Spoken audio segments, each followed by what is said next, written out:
सभी साथियों को मैं नमस्कार, स्वागत है आपका आज 25 तारीख के जनसत्ता विश्लेषण में। आइए शुरू करते हैं आज का विश्लेषण और जानते हैं कौन सी राष्ट्रीय अंतर्राष्ट्रीय खबरें हमारे लिए महत्वपूर्ण हैं। प्रथम पृष्ठ पे ही हमारे सामने जैसे आते हैं खबरें जो हैं, प्रभावशाली देश है बदलाव के खिलाफ। हमारे फॉरेन मिनिस्टर एस जयशंकर जी का अमेरिका ने दी थी सबसे पहली खबर। ये बेसिकली निज्जर के हत्याकांड को लेके है। अब जैसे कि हम जानते हैं कि ये खालिस्तानी मूवमेंट के लीडर रहे हैं और हालांकि वो भी हमारे लिए कंसर्न नहीं है as a UPSC aspirant, but हमें यहाँ पे जानना है एक चीज़ के बारे में कि इसमें 5 आइज़ नामक एक संस्थान का जिक्र करा है। 5 आइज़ का मतलब पता है आपको क्या होता है? आई का मतलब होता है आँखें। तो 5 आँखें नाम की एक संस्थान का जिक्र करा है, जिससे कनाडा को इनपुट मिली थी कि भारत के सो कॉल्ड मतलब कनाडा के हिसाब से कि भारत सरकार का इन्वॉल्वमेंट था निज्जर को मरवाने में, ऐसा कनाडा कह रहा है। ठीक है, तो कनाडा ने इसमें बोला है टूडू ने कि 5 आइज़ से इनपुट मिली थी। ये 5 आइज़ क्या है आगे जानेंगे इसके बारे में, मगर मैं आप लोग को बताना चाहता हूँ कि 5 आइज़ एक ये बेसिकली इंटेलिजेंस ऑर्गेनाइजेशन के रूप में काम करता है। इंटेलिजेंस 5 देश यूएसए, 5 देश यूएसए, यूके, कनाडा और ऑस्ट्रेलिया। पांचवा आप बताइए कौन सा देश है पांचवा? ये सब मिलकर क्या करते हैं कि 5 आइज़ नाम के एग्रीमेंट के हिसाब से ये देश एक दूसरे को इंटेलिजेंस की इनपुट देते रहते हैं अलग अलग विभिन्न मुद्दों के ऊपर जो कि इनकी कंसर्न होती है। तो कनाडा के ट्रूडो ने जिक्र करा है, वहाँ के जो पीएम ने इसी संस्था का जिक्र करा है 5 आइज़ का। चलिए आगे जानते हैं और खबरों के बारे में। जैसे कि एशियन गेम्स चल रहे हैं आपके हुआंजो में, तो निशानेबाजी में और नौकायन में भारत ने जीता पदक। निशानेबाजी में अनुभवी मेहुली घोष, रमिता जिंदल और आशी चौकसी की टीम ने 1886 अंक हासिल करते हुए रजत पदक प्राप्त किया। वहीं भारतीय नौकायन खिलाड़ियों ने एशियाई खेलों में रविवार को शानदार शुरुआत करते हुए 2 रजत और 1 कांस्य पदक जीता। अब देखिए ये खबरें होती हैं जो कि पीसीएस वगैरह एग्जामिनेशंस में काम में आ जाती हैं। ये नाम याद रखना कि जितने भी निशानेबाजी में प्लेयर्स हैं और जितने भी आपके नौकायन में प्लेयर्स हैं, ये स्ट्रेट अवे आके पीसीएस में काम पूछ लिए जाते हैं।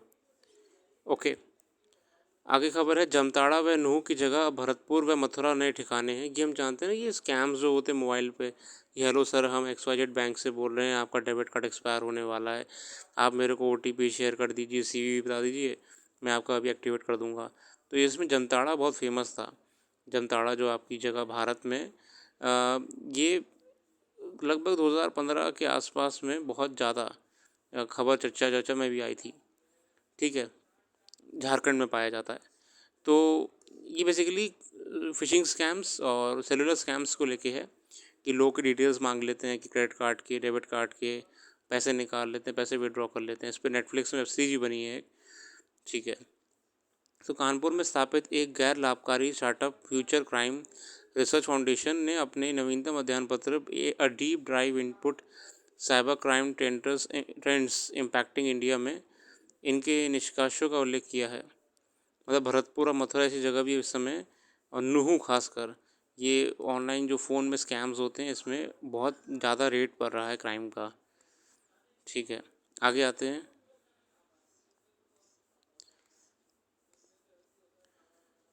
उन्माद की भाषा, ये आर्टिकल से मैं नहीं पढ़ूंगा, आपके लिए कुछ खास नहीं है। ये सरकार में जो अभी हाल ही में रमेश बिडूरी जी ने कुछ अपशब्द इस्तेमाल करे थे उसको लेके ही है।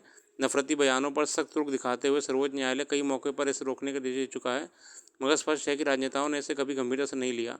अब तो शायद सार्वजनिक मंचों पर भाषा की मर्यादा का भी ख्याल रखने की जरूरत नहीं समझी जाती।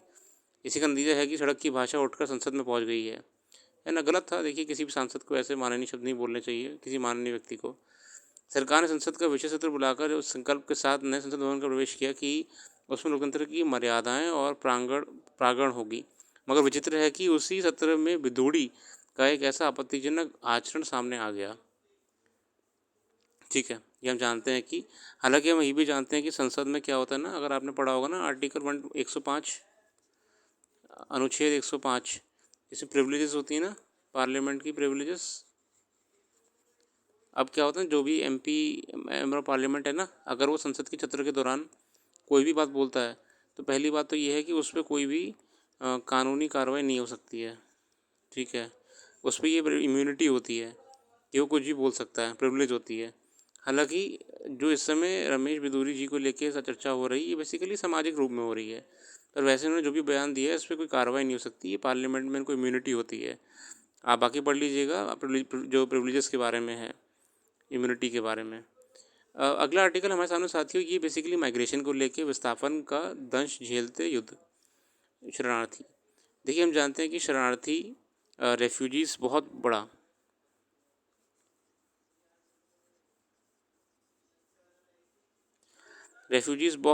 बड़ा मुद्दा है वर्तमान में।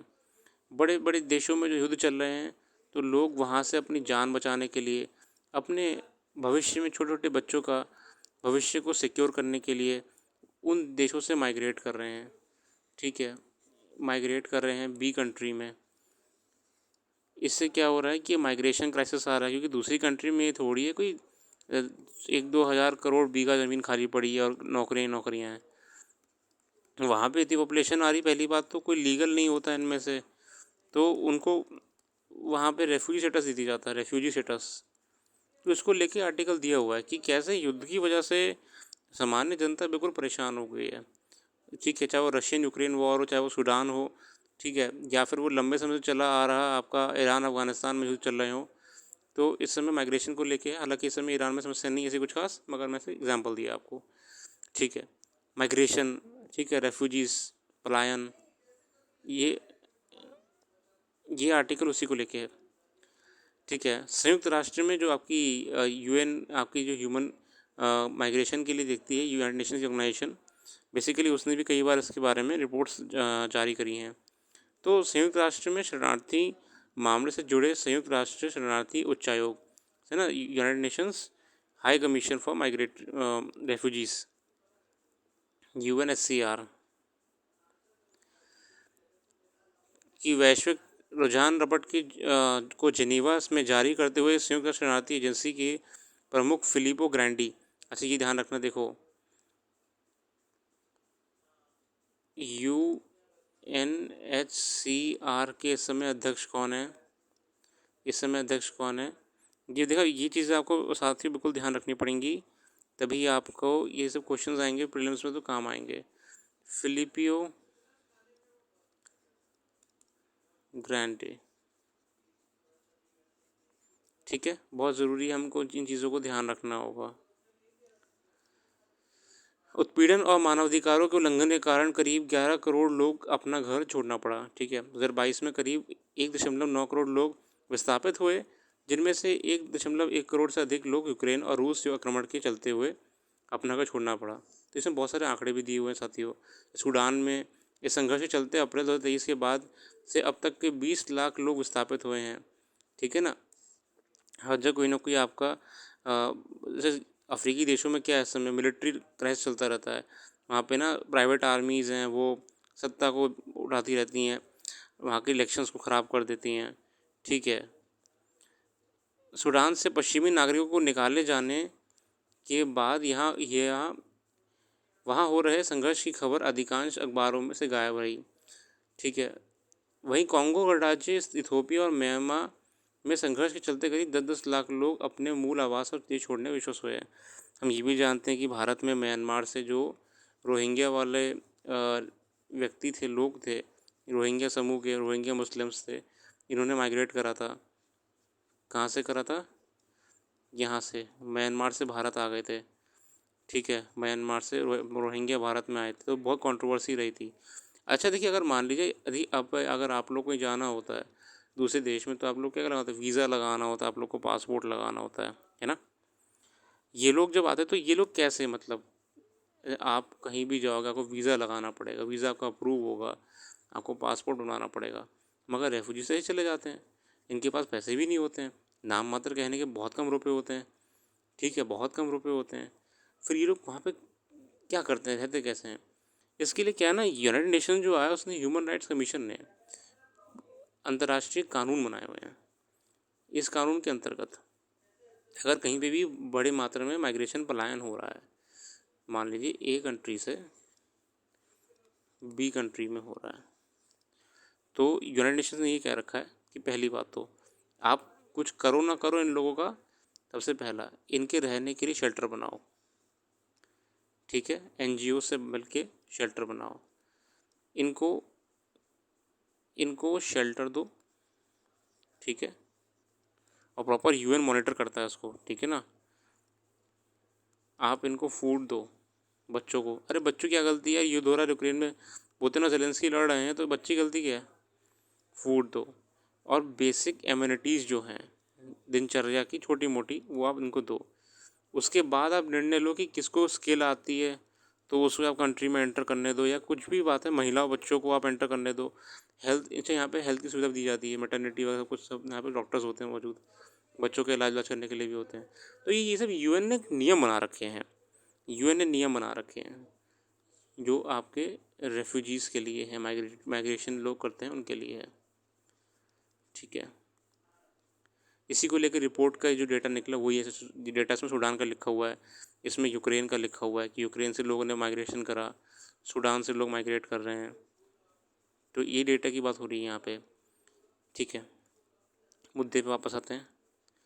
संयुक्त शरणार्थी उच्चायोग ने रूस यूक्रेन युद्ध की वे 10-10 दिन पूरे होने के बाद रिपोर्ट दी थी कि हवाई और मिसाइल हमलों से बचने के लिए 10 लाख से ज़्यादा नागरिक यूक्रेन से पलायन कर चुके हैं। 10 लाख से ज़्यादा नागरिक, ठीक है, ठीक है। मैं ये लोग Romania, Poland, Moldova, Slovakia, Hungary और बेलारूस में शरण ले रहे हैं, ठीक है।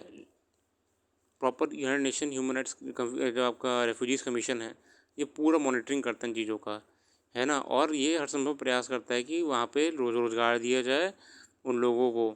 और अगर सही में स्थिति ख़राब है, ऐसा नहीं कि आप चले जाओ उठ के आज ही, जैसे मान लो आपका मन कर गया नहीं सर मेरे को यूएस जाना है, काम करता हूँ मैं चला जाता हूँ वहाँ पे कूद के, और बोल दूँगा भाई मैं रेफ्यूजी हूँ और मेरे को आप जो है यूएन ह्यूमन राइट कमीशन से बात करनी है, मेरे को आप उनसे बात कराओ, और फिर मेरे को आप रेफ्यूजी स्टेटस दो और मेरा ख्याल रखो। नहीं, ऐसे नहीं होता है। यूएन जो ह्यूमन राइट्स कमीशन प्रॉपरली देखती है कि किसी में समस्या कौन से देश में चल रही है और नागरिक उस देश का है कि नहीं है, उसके बाद ही कोई मदद करती है।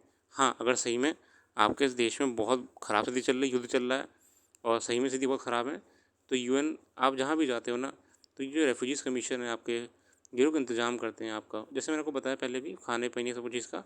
और अगर मान ली बहुत लंबे समय तक उस देश में अस्थिरता है, इंस्टेबिलिटी है, फिर यूएन आप जिस भी कंट्री में जाते हो वहाँ पे प्रॉपर गवर्नमेंट से बात करके आपको काम वाम दिलवाती है, ठीक है ना, कि आपको कोई स्किल अगर आती है तो आप वहाँ पे जाके अपनी सर्विस दे सको, ठीक है ना।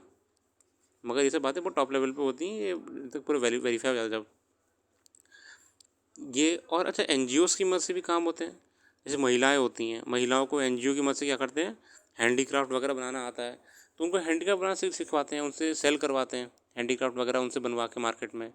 तो इसमें एनजीओ का प्लस यूएन का और प्लस गवर्नमेंट का रोल होता है, ठीक है ना, रेफ्यूजीज़ के लिए। आगे देखें।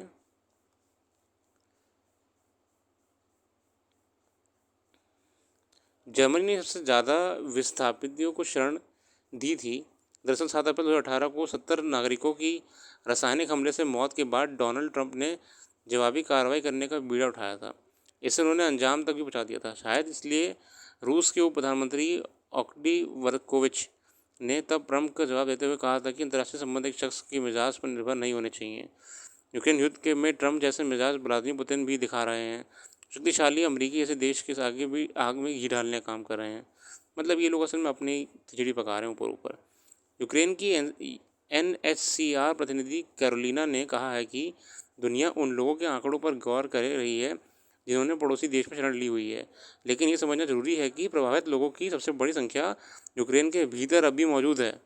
हमारे पास इन आंतरिक विस्थापित नागरिकों के कोई विश्वसनीय आंकड़े नहीं हैं, है ना। NHCR का कहना है कि लाखों लोग देश के भीतर ही विस्थापित का दंश और दहशत झेलने की विशेष विवश हैं, जो फिलहाल रेल, बस, कार या बंकरों में रहते हुए प्राण बचाने की कोशिश में लगे रहते हैं।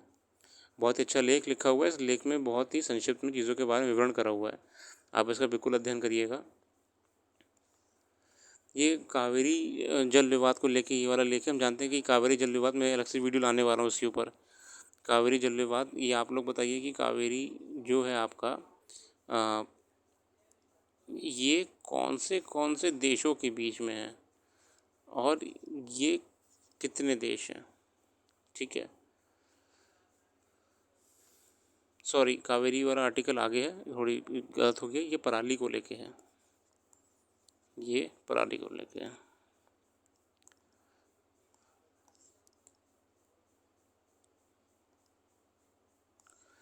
फिर विशेष में हमारे सामने आता है कि ट्रूडो को लेके, जो इंडिया कनाडा के रिलेशंस को लेके दिया हुआ है।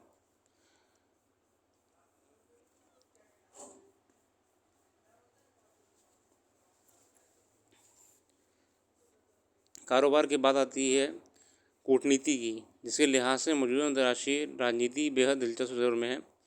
पूर्व राजनयिक केसी सिंह के मुताबिक जब अंतर्राष्ट्रीय सुरक्षा, व्यापार और राजनीति की बात आती है तो कनाडा का अपना कोई स्वतंत्र अस्तित्व नहीं है था। या तो वह अमेरिका की राह पर चलता नजर आता है या यूरोप, लेकिन कनाडा बड़ा देश और बड़ी अर्थव्यवस्था है। वह नाटो का सदस्य है, उसके पास प्राकृतिक संसाधन बड़ी मात्रा में है और ये अमेरिका का सबसे करीबी सहयोगी है। देखिए, हम सब जानते हैं कि कनाडा का ना, जैसे कि हर कंट्री की स्टैंडिंग होती है।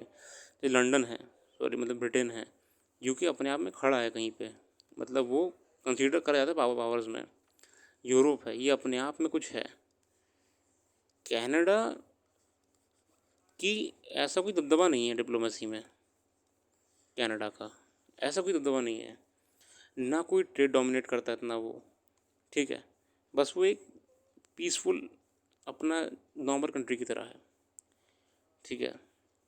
उसी को लेकर उन्होंने, जो हमारे पूर्व राजनायक हैं, उन्होंने भी जिक्र करा है। बेसिकली मैंने आपको कल पहले वीडियो में बताया भी हुआ है कि कनाडा की वो जो वर्तमान स्थिति है ये क्या है, और कैसे वहाँ के खालिस्तानियों के साथ मिलके कनाडा में जो अपनी खुद की बेइज्जती करा रहा है, ठीक है। खुद जो कनाडा के लोग हैं, कनाडा के सिक्स हैं, वो सपोर्ट नहीं करते हैं खालिस्तान को, ये सिर्फ एक एजेंडा अपने आप बना रहा है। कारण ये है कि कैनेडियन गवर्नमेंट इस समय लमसम 24 जो इनके पास रिप्रेजेंटेटिव्स हैं, ये खालिस्तान सपोर्टर्स ही हैं।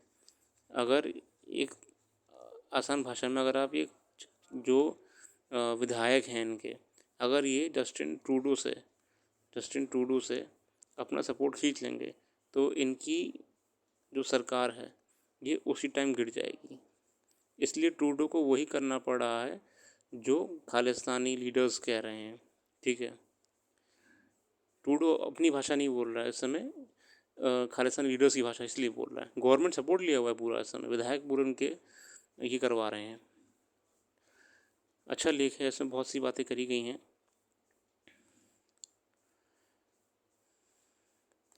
ये देखिए 5 आइज़ का जिक्र यहाँ पे हो भी गया है। 5 आइज़ बेसिकली क्या है? 5 eyes intelligence over site and review council है, ठीक है।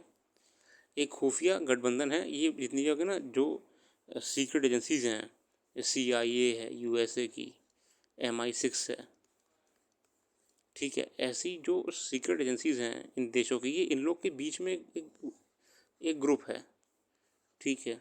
अब ये क्या करेंगे, इस MOU के माध्यम से जो उन्होंने एग्रीमेंट करा था, एक दूसरे के साथ डेटा शेयर करते रहेंगे कोई भी चीज़ होती है तो, जो कि इनकी देशों को असर पड़ेगी, ठीक है। तो जो ट्रूडो साहब हैं, इन्होंने 5 आइज़ का इस्तेमाल इंडियन हाई कमीशन पर नज़र रखने के लिए करा। ऐसी बातें अब निकल के आ रही हैं, जो कि कतई बिल्कुल वेस्ट चीज़ है, ठीक है ना। ये अमेरिकी सरकार के प्रति खुफिया और सुरक्षा गतिविधियों के अंतर्गत आता है। इन 5 देशों के प्रतिनिधित्व, अच्छा देखिए 5वां कंट्री आपको बोला था न्यूजीलैंड है। आप लोगों ने अगर कमेंट सेक्शन में आंसर बताया होगा तो अच्छी बात है। न्यूजीलैंड है। अमेरिका, ब्रिटेन, ऑस्ट्रेलिया, कनाडा और न्यूजीलैंड। FIORC के तहत समझौता खुफिया निरीक्षण, समीक्षा और सुरक्षा मामलों में 5 देशों के परिषद सदस्यों के संबंधों को शामिल करता है। इस परिषद की हर साल एक बैठक होती है। इस परिषद की स्थापना के पीछे उद्देश्य उसके सदस्यों के आपसी हित और चिंता के विषय है। इन पर विचारों का आदान प्रदान किया जाता है। उन क्षेत्रों का पता लगाया जाता है जहाँ समीक्षाओं पर सहयोग और जहाँ उपयुक्त को परिणामों को साझा करने की अनुमति होती है। तो ये है फाइव आइज। ये एक सिक्योरिटी अलायंस है। क्या है? सिक्योरिटी अलायंस है।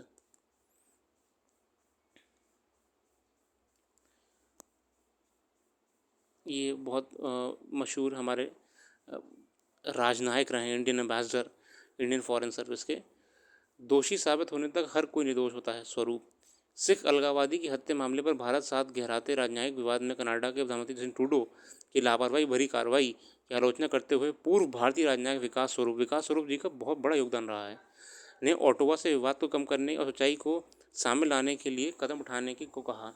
वर्ष 2017 से 19 तक कनाडा में भारत के उच्चायुक्त रहे स्वरूप। ये कनाडा में हाई कमिश्नर थे 2017 में। विकास स्वरूप जी बहुत बड़े डिप्लोमेट हैं हमारे देश के। उन्होंने कहा कि कनाडा को इससे लेकर खेद होगा। स्वरूप ने कनाडाई सरकार को यही भी याद दिलाया कि दोषी साबित होने तक हर कोई निर्दोष होता है। ठीक है। मैं भारतीय एजेंटों की संभावित संलिप्तता का आरोप लगाया गया है, जिसमें कनाडा और भारत के बीच कूटनीतिक विवाद शुरू हो गया है। भारत ने 2020 में निज्जर का आतंकवादी घोषित किया था। कैलगरी हेराल्ड अखबार की रिपोर्ट के अनुसार स्वरूप ने निज्जर की हत्या में नई दिल्ली के शामिल होने का आरोप लगाने के लिए ट्रूडो की आलोचना की है। सही बात है, एकदम झूठा आरोप लगाया है इन्होंने। ओवरऑल ट्रूडो अपने आप गवर्नमेंट को अस्थिर कर रहे हैं अपनी। ठीक है। निशानेबाजी नौकायन में भारत ने जीता पदक, हम जानते हैं, ये खबर मैं आपको बताई है। और विश्व व्यापार, ये असल में जो इस समय का विश्व व्यापार का आधार बनेगा आर्थिक गलियारा। ठीक है। G20 को लेके जितना भी जो हमारा इस समय IMEEC वाला जो है मिडिल ईस्ट वाला कॉरिडोर है, अगर ये सफल हो जाता है ना, तो आप देखिएगा कैसे इंडिया से लेकर अरेबियन कंट्री से होते हुए और इधर पूरा यूरोप एंटर करेंगे। हम लोग ट्रेड में लीडर बन जाएंगे। ट्रेड में लीडर सारे देश इस गलियारे में आ रहे हैं। इंडिया है, मिडिल ईस्टर्न कंट्रीज़ हैं। अगर ये व्यापार यहाँ पे संभव हो जाए, जी होगा ही बेसिकली, एग्रीमेंट साइन हुआ है, सॉरी MOU साइन हुआ है, तो देखिए कितना अच्छा रहेगा। हम लोग ट्रेड में, टूरिज़्म में, हर चीज़ में डोमिनेट करेंगे। जो आपका ये मिडिल ईस्ट कॉरिडोर है, ये सब मैंने पुरानी वीडियो बताया हुआ, तो मैं बार बार रिपीट नहीं करूँगा उन चीज़ों को। प्लीज़ आप वीडियो को जाके देख लीजिएगा, थंबनेल में टाइटल लिखा होता है, ताकि वहाँ से वीडियो को ढूंढने में भी आसानी होगी। यहाँ है कावेरी मुद्दे वाला आर्टिकल जो बता रहा था मैं आपको। तमिलनाडु को के पानी छोड़ने के खिलाफ कर्नाटक में प्रदर्शन। ठीक है ना, ये बहुत पुराना मुद्दा है ये वाला।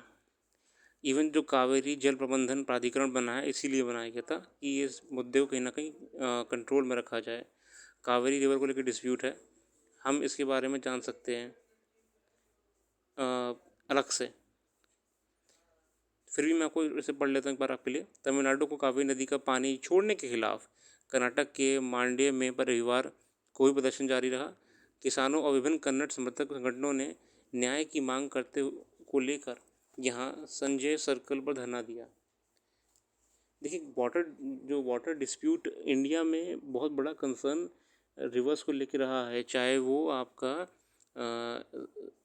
सतलज या लिंक रिवर का हो, ठीक है, चाहे वो आपका इंडस रिवर का हो, या अगर हम इंटरनेशनल डिस्प्यूट हो गया, अगर हम इंडियन डिस्प्यूट्स की बात करें तो रिवर्स जो अलग अलग स्टेट्स में गुजरती हैं, लगभग हर स्टेट अपना उस पर दावेदारी ठोकता है कि भैया इसका पानी ज़्यादा मेरे को मिलना चाहिए, मेरे यहाँ ज़रूरी है, दूसरा स्टेट बोलता है मुझे मिलना चाहिए।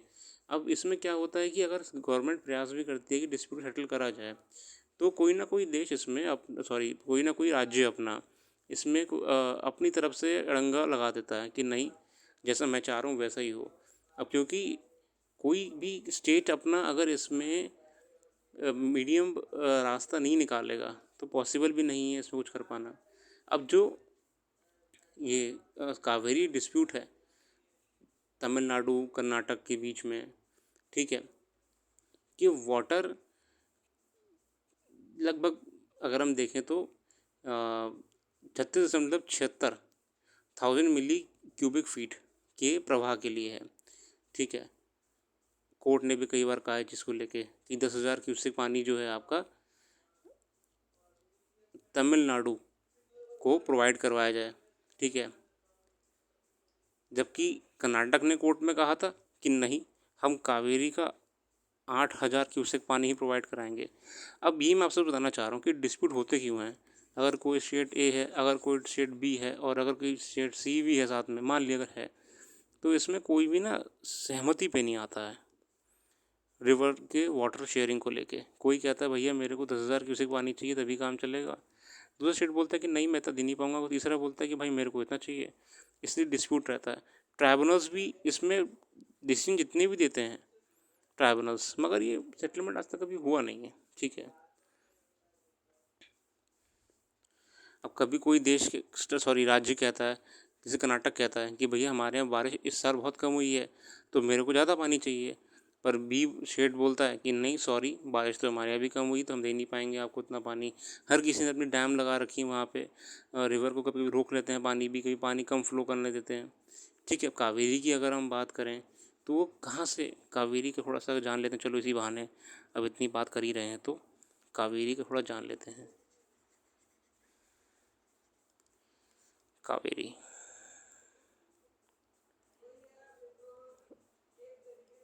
साथियों, कावेरी बेसिकली ये ब्रह्मगिरी हिल्स से इसका ओरिजिन होता है।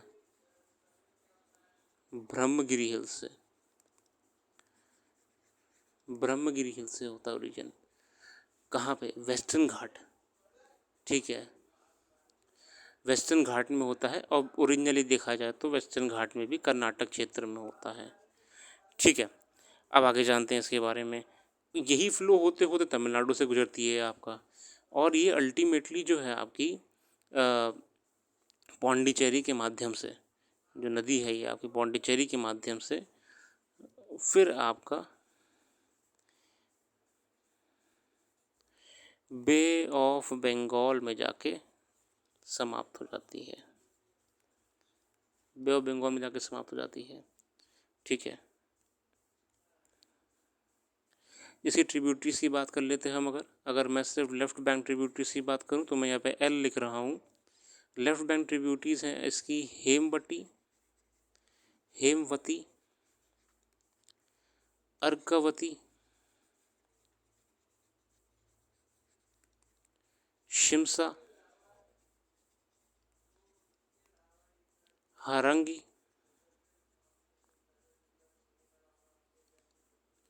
ठीक है। अब मैं इसकी आपको राइट बैंक ट्रिब्यूटरीज के बारे में बताता हूँ। जो इसकी राइट बैंक ट्रिब्यूटरीज हैं तो वो है आपकी लक्ष्मण तीर्थ, वो है आपकी लक्ष्मण तीर्थ, फिर है आपकी सुवर्णवती,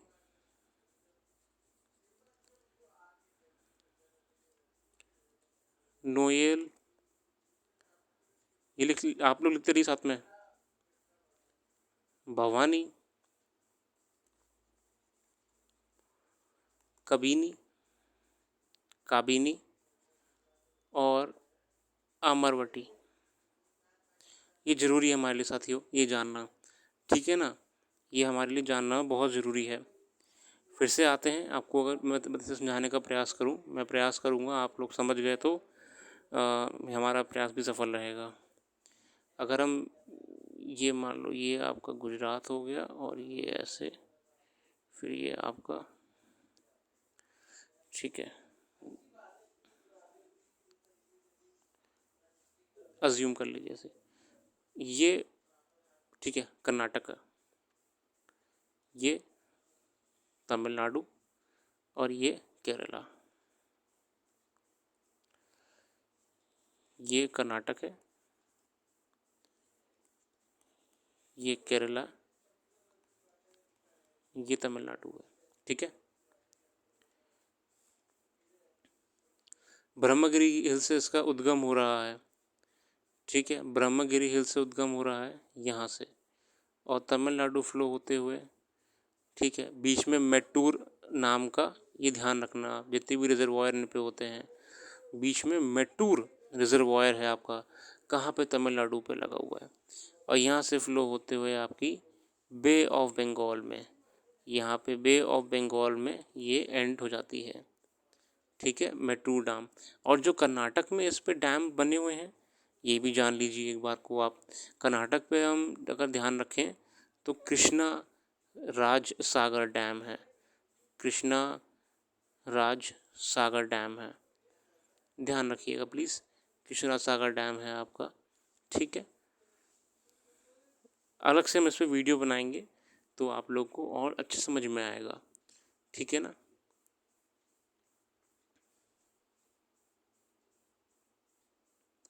और अगर आप एक बार ऐसी आइडिया दूं मैं आपको, तो डिस्प्यूट कितना पुराना है, तो ये डिस्प्यूट बहुत पुराना है।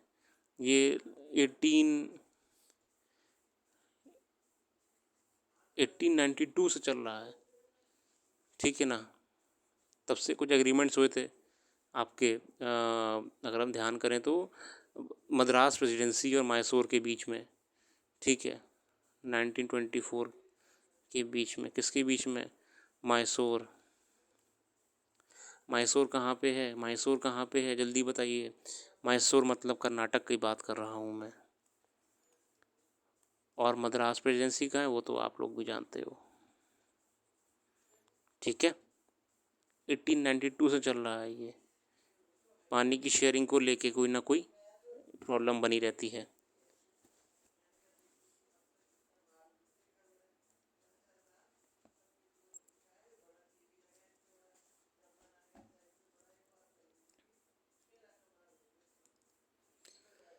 विश्व का दूसरा सबसे बड़ा मंदिर होगा न्यू जर्सी में, अक्षरधाम। देखिए, ये बहुत ही हमारे भारत के लिए गर्व की बात है कि यूएसए में जो न्यू जर्सी जगह है, जो यूएसए में न्यू न्यू जर्सी जगह है साथियों, यहाँ यूएसए में, इसमें अक्षरधाम मंदिर बन रहा है, बहुत भव्य बन रहा है, बहुत सुंदर बन रहा है। आधुनिक युग में भारत के बाहर यूएसए में बन रहा है। निर्मित दुनिया के सबसे बड़े हिंदू मंदिर का उद्घाटन 8 अक्टूबर को, कब होगा? 8 अक्टूबर को न्यू जर्सी में होगा।